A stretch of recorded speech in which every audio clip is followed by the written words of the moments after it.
Cette émission vous est présentée par la Société de l'assurance automobile du Québec, l'École de conduite technique, Parts Canada, Air Médic et BMW.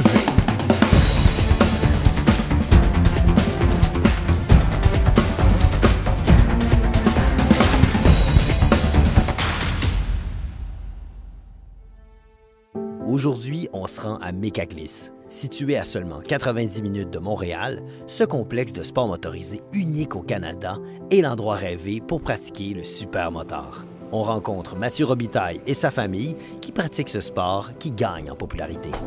Quand on arrive, on s'installe pour la fin de semaine, faire une belle journée de moto où on laisse toute la job en arrière de nous autres, on pense vraiment à rien, on tombe dans notre bulle, puis on tripe. Nous autres, c'est ça qu'on veut, on veut brûler du gaz, on pense à ça toute la semaine.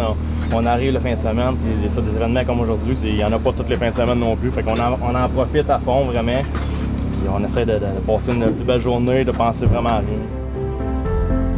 C'est ça que j'aime. Je me vide l'esprit. Des fois, des petites courbes serrées, puis c'est sûr, les vires, des fois, t'arrives, ta courbe est comme ça, là. Fait que là, faut que t'arrives ici, là. T'arrives extérieur comme ça, puis tu coupes ta courbe comme ça, puis là, tu prends toute la track, puis là, tu sors extérieur.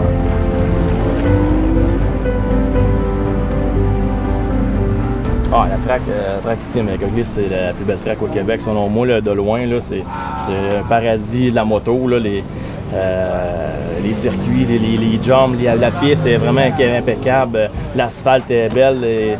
Il y a des belles lignes de course, des dénivellations, des belles curves. C'est un très beau circuit ici à Mécaglis.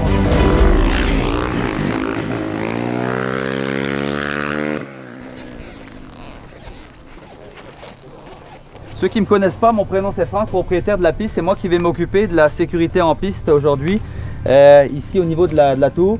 Je vais avoir Nicolas. Franck, j'ai appris à le connaître à force de venir ici là, au circuit. Quand il fait des événements, on participe à tous ces événements. C'est vraiment un bon gars. Là, le briefing des pilotes pour vraiment leur expliquer l'entrée, sortie de la piste, les nouvelles subtilités justement par rapport à l'asphalte qu'on a fait aussi.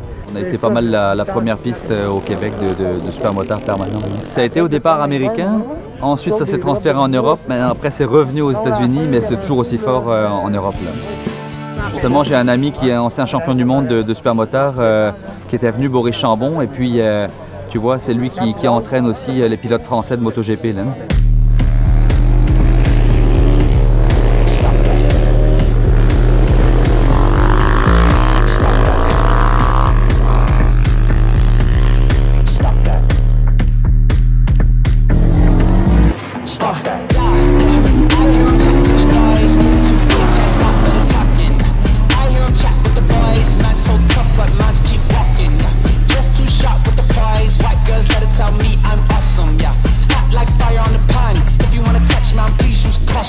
Like 0 degrees. I'm out the cage, gotta let out the beast. Revolutionary guy, you're out the streets. Locked in the cage, I'ma let out the wake up, get out the sheets. We came for war, man, forget my peace. You take the west, I'll take on the east. I'ma put him in the cage, never let out the I hear him chat to the noise. Move too quick, can't stop for the talking. I hear him chat with the boys. Not so tough, but man's keep walking, yeah. Just too sharp with the prize. White girls, let her tell me I'm awesome, yeah. Hot like fire on the pan. Beg, please get on your knees. Came from the jungle, up in the trees. I got a few tricks up in the sleeve. One wrong move, I'ma let out the big shoes, check out the crease. Blow like I'm Bigfoot. Tu sais, le supermotard, la glisse, c'est vraiment une glisse, un freinage qui est très très fort, très tard. Donc il le transpose justement au MotoGP par la suite. Là. Maintenant, en MotoGP, ils ont même un frein au pouce à gauche. Donc pour déclencher la glisse, parce que dépendamment de comment tu es dans un virage à droite ou à gauche, ben, tu as moins accès justement à la pédale de frein. Hein. Tu downshift, mais ça vient d'abord d'un gros freinage. Tu downshift par la suite, ça te fait une compression moteur et ensuite tu gères le tout avec le frein arrière pour ta glisse. Là. Faut que tu sois concentré. Faut que quand tu tournes, tu vires, faut que tu sois concentré, faut que tu sois focus, pareil, faut que tu sois dans ta bulle, faut que tu sois dans ton monde, vraiment concentré sur ce que tu fais, chaque chose, analyser le curve, le freinage, regarder ta sortie, tout est vraiment important. C'est pas juste, ça dépend, c'est pas juste une balade, faut que tu sois quand même concentré. C'est ça qui est le fun. Mais tu peux t'amuser plus, ça pardonne plus, tu peux faire des erreurs avec le supermotard. Une petite chose de travail, tu te replaces, une petite chaleur. Tandis qu'en BSX Sport, il faut vraiment que tu sois focus, là, tout est doux, là. Doux sur les breaks, doux sur le gaz, que tu sois comme concentré plus. J'ai commencé dans le supermoteur il y a 5 ans, c'est ma 5e année. C'est vraiment fait pour s'amuser, c'est vraiment un entre-deux, c'est un mélange d'asphalte et de terre. L'asphalte, il faut que tu sois concentré, tu aies des belles lignes, il faut que tu freines, il faut que tu gardes le contrôle de ton bike. Là, tu tombes dans la partie terre. La partie terre, c'est d'autres choses, tu as des slicks de course, là, tu n'as pas de crampons, c'est d'autres choses, tu as des sauts, il faut que tu sois encore en contrôle. C'est vraiment un mélange de route et motocross. Un beau mélange de ce que j'aime. Moi, j'ai jamais eu de bike avant celle-là. Ça fait 2 ans que je ride.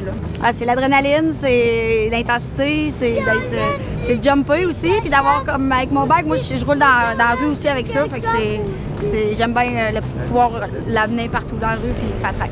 J'ai tout le temps trippé motocross, mais d'un autre côté, j'ai tout le temps trippé sur l'asphalte. Fait que là, c'est un merveilleux mélange des deux. Puis à bout de sauter, tout en ayant l'adrénaline de coucher le bicycle. C'est le meilleur des deux mondes. Ben, c'est totalement différent, là, la technique. Ben, il y a des choses qui reviennent, là, mais il y a beaucoup de choses de différentes aussi, là. Je trouve que c'est super bon pour le racer de pratiquer avec ça. C'est comme, t'as un bon ressenti de la machine, des machines légères. Tu sens tout bien en supermoteur, là. Ça pardonne plus que chauffer une machine de 200 forces, là. Un GSX à 1000, tu peux pas faire tout ce que tu fais avec ça, là. Il y a des plus, puis il y a des moins des deux bords, là. J'en apprends tous les jours. Une fois, j'étais viré à Montjoli la semaine de 2 semaines. Puis mon bicycle, il faisait jamais pas suspension. J'ai juste descendu mon poteau de fourche d'à peu près 2 mm. Toute la différence. J'ai changé de bike de A à Z. J'avais de la misère à suivre. Et en faisant cet ajustement-là, j'étais plus. J'étais dedans. Là, 2 mm. Ouais, c'est vraiment précis, ça change beaucoup, sérieusement. Ouais, le supermotard, c'est une nouvelle passion. On dirait que c'est revenu à la mode. On a eu un creux à peu près de 2-3 années, justement. Et là, maintenant, on a une belle relève aussi des débutants. Il y a une partie pour les enfants quand les adultes tournent sur la piste. Ils ont fait un petit circuit pour les enfants, ce qui est parfait aussi. Les enfants peuvent s'amuser et tourner tranquillement aussi. Regarde ce que tu pourrais le dépasser, parce qu'il n'y a pas d'autres lignes à côté. Soit en dedans, soit dehors. Il faut attention, il y a du slow gros ici, mets ton pied à terre au cas pour pas que tu tombes. C'est important de regarder loin. Quand tu tournes la curve, regarde loin s'il n'y a pas quelqu'un qui est tombé. Amuse-toi. Oh ouais, leur courbe d'apprentissage est vraiment mieux que la mienne. Moi, on dirait que il y a des vieilles manies, ça rentre plus. Mais lui, là, il tour après tour, il te donne des conseils, il cache tout de suite. Il le met en pratique tout de suite et ça s'améliore. Les enfants, c'est vraiment des éponges. C'est dans sa petite tête d'enfant, il lève vraiment haut. Là, des fois, il compte après sa journée. T'en souviens-tu, papa, quand j'ai fait le saut, j'étais haut dans les airs. Là. Mais dans le fond, tu sais, c'est ça, c'est bien correct. Il faut que ça reste comme ça aussi. Ça, on veut pas en faire un téméraire, puis il est vraiment prudent, puis c'est bien correct comme ça. Mécaglisse, c'est une piste de passionnés avec du beau monde et puis très amical. Une journée comme ça me fait vraiment du bien. Brûler du gaz, juste du fun, se courir après sa piste. Et, à mon avis, il y a des très belles journées. Là. Nous, c'est ce qu'on aime, on recherche ça. Mais c'est un sentiment d'accomplir quelque chose aussi, de pousser un peu plus loin ce que tu es capable de faire.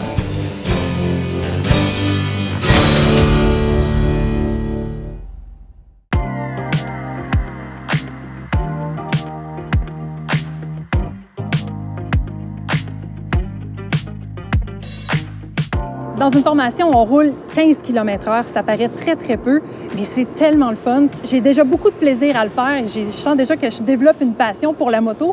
Martin, on est rendu où dans ma formation? Bien, on va poursuivre avec la maîtrise de ta zone de friction, mais surtout de tes départs, donc de faire ton gauche, droite, gauche. OK, donc, point de friction. Gauche, droite, gauche. On lâche. 2, 3. On ralentit. Point de friction. Gauche, droite, gauche. On avance.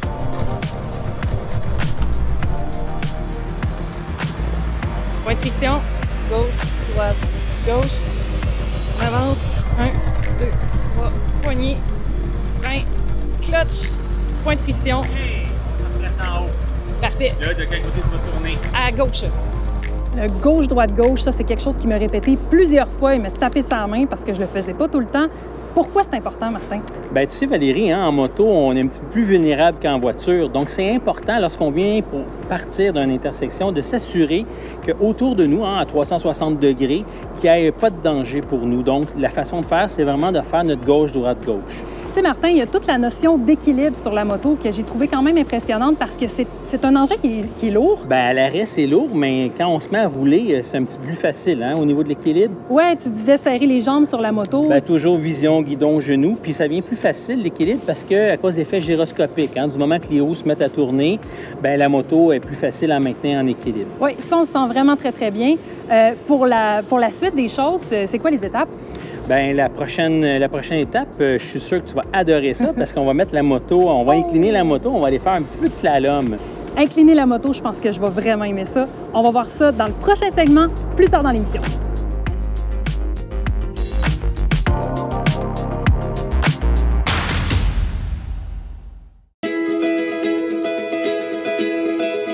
Le choix d'une moto dépend de plusieurs facteurs. Hein? Premièrement, qu'est-ce que tu vas faire avec ta moto? Des voyages, faire de la ville, semi-trail, semi-route, etc. Ensuite, ton gabarit. Ton gabarit va avoir une influence sur la position de conduite, qui a une influence sur le niveau de fatigue à long terme. Ensuite, il y a le budget. Puis le budget, il ne faut pas penser juste au prix de la moto. Il y a tous les accessoires, tous les vêtements, tout ce qui va suivre après, là, qui rentre dans l'achat de la première moto, en tout cas la première saison que tu vas faire de la moto. La hauteur, c'est important, parce qu'en fonction de ton gabarit, il est possible que tu ne touches pas à terre avec tes pieds. Hein? C'est très important d'avoir les pieds bien au sol lorsqu'on est à l'arrêt. Maintenant, avec la segmentation des motos, bien, il y a toutes sortes de choses disponibles. Des petites motos, des longues motos, des grandes motos, des lourdes, des légères. Puis il y a aussi des motos maintenant automatiques qui sont menées aussi de l'ABS. Quelqu'un qui est un peu frileux à freiner avec la roue avant, bien, peut-être que l'ABS, ça serait bon pour lui. Ce qui est important, c'est de choisir une moto adaptée à ta personne. Well, I have a wonderful electronic invention I want you to see. It looks something like this.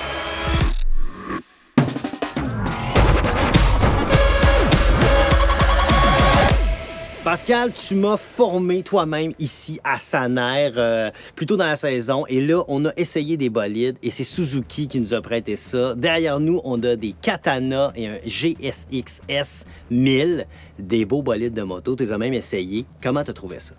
Vraiment impressionné aussi de la machine, je dirais la Katana. C'est une nouvelle, on regarde ça, c'est une nouvelle machine, mais on le sait, c'est un ancien style qui rapporte, qui ramène. On parle des années 80. Fait que donc, cette Katana-là qu'on a connue dans les années 80, qui était la vedette, un genre de icon dans ce temps-là, ils ont ramené ça. C'est un styliste italien qui a dessiné ça, qui a ramené ça ici comme style. Mais la base, c'est une base qu'on connaît déjà. C'est la base de la GSX-S 1000 qu'on a aussi pu essayer. Puis l'avantage de cette machine-là, de voir la différence entre les deux, c'est comment est-ce qu'ils l'ont seté différemment. On a pu sentir que la Katana a une réponse d'accélérateur un petit peu plus douce, un petit peu plus facile à ouvrir les gaz, un petit peu plus, je dirais, linéaire dans sa façon de délivrer la puissance par rapport au GSX-S. C'est une surprise. Moi, je m'attendais qu'elle soit plus agressive. Ah ouais? Mais finalement, à l'inverse, ils l'ont fait un petit peu plus douce, un petit peu plus côté GT, un petit peu plus voyage ou pouvoir faire plus de grandes routes ou facilement. Ouais. Et la position de pilotage vient avec ça. L'ergonomie de la machine vient aussi avec ça. On a pu sentir facilement la différence qu'on était une petite affaire plus planchée sur le GSX-S, qui est plus un naked bike agressif, et que sur la Katana, qu'on était un petit peu plus relevé, un petit peu mieux, je dirais un petit peu plus confortable, un peu plus naturel. Un peu adouci tout ça. Exactement, exactement. Ouais, ils ont travaillé fort, mais pour vrai, c'est des super beaux modèles. Moi, personnellement, j'aime le petit look que ça donne. Là, évidemment, on a une noire, on a une grise, c'est la même chose, c'est juste que différents looks, évidemment. Bon, toi, là, tu es capable de prendre les courbes de façon beaucoup plus agressive que moi. Comment tu as trouvé que ça se comportait quand tu penches ça puis t'accélères? Regarde, c'est un châssis qui est quand même encore là connu puis qui provient de machines de piste. Fait que donc, on a un châssis, un moteur qui est dérivé, on dirait, on pourrait dire, de la GSX-R 1000 des années 2008 à peu près. Donc, oui, la tête est très différente. C'était, je veux dire, adouci pour la route.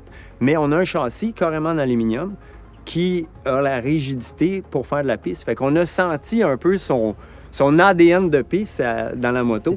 Et ce matin, j'ai pu voir aussi que le brossillant, le swing arm qu'on appelle en anglais, est plus rigide. Il provient de la nouvelle série de GSX-R, donc qui était amélioré de ce côté-là par rapport à la GSX-S. Donc, on a un petit peu plus de rigidité, un peu plus de stabilité. On conserve quand même l'agilité de la GSX-S, mais avec une plus grande facilité de pilotage. Et on voit aussi un style qui ne peut pas passer inaperçu. Non, c'est ça. Mais même au son, d'ailleurs, c'est comme on connaît ce son-là, le rev, quand on tourne la poignée, c'est un son qu'on est habitué. Là, on sent une espèce de petite agressivité qui est fort agréable. C'est pas trop bruyant non plus. C'est quand même, ça se respecte bien au niveau du son. Ensuite de ça, au côté technologie, moi, je ne sais pas ce que tu en penses, mais j'ai trouvé que c'était quand même bien amené, la technologie. Il y a beaucoup de petits features qu'on a ajoutés qui peuvent être intéressants, tant si on fait de la route que sur de la track. Tu as quand même, toi aussi, joué un peu dans les settings. Comment tu as trouvé ça? C'est comme une base. Je dirais que c'est par rapport aux nouvelles machines. Toutes les machines ont de l'électronique aujourd'hui, des aides électroniques au pilotage. Ils n'ont pas exagéré. C'est ça. Cette katana-là, ils ont vraiment fait ça simple. On a des ajustements de puissance, des ajustements de contrôle de traction. L'ABS, très simple aussi. C'est pas un système qui est compliqué. On peut aussi les fermer si on veut s'amuser un peu à faire le fou avec la machine. On est capable de les mettre off. Mais je dirais aux gens qui devraient les garder en roulant normalement parce que c'est vraiment, je dirais, des anges gardiens. Moi, je les appelle des anges gardiens. Puis souvent, on parle des chiffres, là, 1, 2, 3 d'ajustement dessus. Donc, à 3, ben, c'est plus mère poule qu'à 1, puis on voit vraiment la différence. Le système de contrôle de traction qui est là-dessus, c'est un système vraiment pour la route. Fait qu'on a un mode pour la pluie, un mode pour la conduite en ville, genre, et un petit peu plus agressif. Dynamique, puis le dynamique sport, si on veut aller faire du chemin de campagne ou une petite journée en piste. Une petite journée en piste. Et, bon, la question que vous demandez sûrement, ça s'adresse à qui? Le Katana s'adresse à qui? Puis le GSX-R, ça va s'adresser à qui? Il faut comprendre que le GSX-S est une Street Fighter, une standard sportive, on peut l'appeler de différentes manières. C'est un segment de machine dénudée pour les gens qui aiment le look sportif, mais sans flafla, là, sans fairing, sans... Donc oui, sur l'autoroute, on peut s'attendre à ne pas avoir de protection. Il faut le savoir, c'est pas une machine qui va être plaisante pendant 3 heures pour aller à Québec, c'est sûr. Ça. Tandis qu'on voit la Katana, elle a un petit peu plus de protection, le fairing en haut, en avant. Donc ils l'ont fait un peu plus GT, la Katana. Fait que si on veut avoir l'essence même de la GSX-S, ceux qui aimaient ce type-là, mais avec un petit peu plus de protection et de confort, une meilleure... position de conduite, une position... Bien, pas qu'elle est meilleure, mais elle est très différente. Elle est plus confortable. Carrément. Fait que donc, une machine qui va être plus versatile. Oui, c'est ça. Personnellement, je ne suis pas quelqu'un qui fait justement des très longues randonnées. Donc, à ce moment-là, ça devient un peu... tannant à choisir quand même. Le GSX-S, c'est quand même renommé, on le sait bien. Les G6R, on s'entend, on connaît ça. Exact. Ça vient avec une espèce de... Tout le monde connaît quelqu'un, finalement, qui est un G6R, qui en a eu un. Puis penses-tu que ça a bien évolué dans le temps? Penses-tu qu'on s'en va dans la bonne direction du côté de Suzuki? Oui, parce que j'ai trouvé qu'ils ont pris une bonne tangente dans le sens que il y a beaucoup d'autres compagnies, pour ne pas les nommer, qui ont décidé de refaire des naked bikes à partir de rien. Le problème que ça fait, c'est qu'il n'y a pas de développement dans le châssis. Autant, parce que ça n'a pas été testé sur piste pendant plusieurs années. Tandis que Suzuki a pris la façon, je dirais, facile, mais qui est la meilleure, tant qu'à moi, parce qu'on prend une machine sportive, on la dénude, on a déjà toute sa tenue de route, sa facilité, toute l'évolution des plusieurs années de GSX-R qu'on retrouve dans ces 3 machines-là, finalement. Puis c'est ça la beauté de la chose, parce qu'en plus, on ne paye pas vraiment, parce qu'aujourd'hui, si on regarde le prix par rapport à tout ce développement-là et tout ça, on obtient tout ça comme un cadeau de Suzuki, finalement. C'est ça qui est le fun. Je pense que dans la vie, on ne change pas une formule gagnante. Exactement. De ce côté-là, Suzuki a fait le travail. Oui. D'accord avec moi? Est-ce que c'est Pascal Approve? Ben oui, c'est sûr. Mais je dirais que le look, c'est vraiment le Katana, parce que moi, c'est sûr...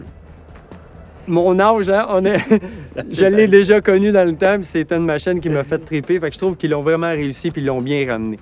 Elle garde l'essence de base qu'on voulait de la machine. Puis je pense que même les plus jeunes comme toi vont l'aimer quand même à cause de son look spécial. Assurément. Mais en tout cas, moi, ça fonctionne. J'adore ça. Merci beaucoup, Pascal.